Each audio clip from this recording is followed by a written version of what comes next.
கோவையில் பிரதமர் நரேந்திர மோடியின் வாகன பேரணியில் பள்ளி குழந்தைகள் பங்கேற்க வைக்கப்பட்டது தொடர்பாகவும் தனியார் நிகழ்ச்சியில் மத்திய நிதியமைச்சர் நிர்மலா சீதாராமன் மதத்தின் பெயரால் வாக்கு சேகரித்ததாகவும் திமுக சார்பில் தலைமை தேர்தல் அதிகாரியிடம் புகார் அளிக்கப்பட்டிருக்கிறது.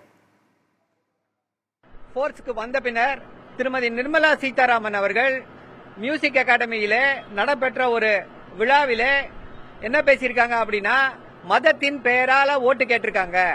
அவர் அந்த இதுல தெளிவா என்ன சொல்லிருக்காங்க அப்படின்னா, நமது கோயிலையே அழிக்கக்கூடிய, நமது கோயிலையே சுரண்டி தின்னக்கூடிய, நமது மதத்தையே அழிப்பேன் என்று சொல்லக்கூடிய கட்சிக்கெல்லாம் ஏன் ஓட்டு போடுறீங்க என்று பேசியிருக்கிறார். இது violation of model code of contact.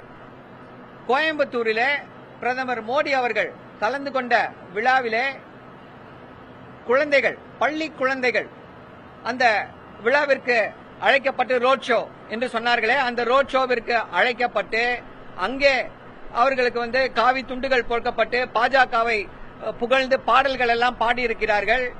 இது again model code of contact.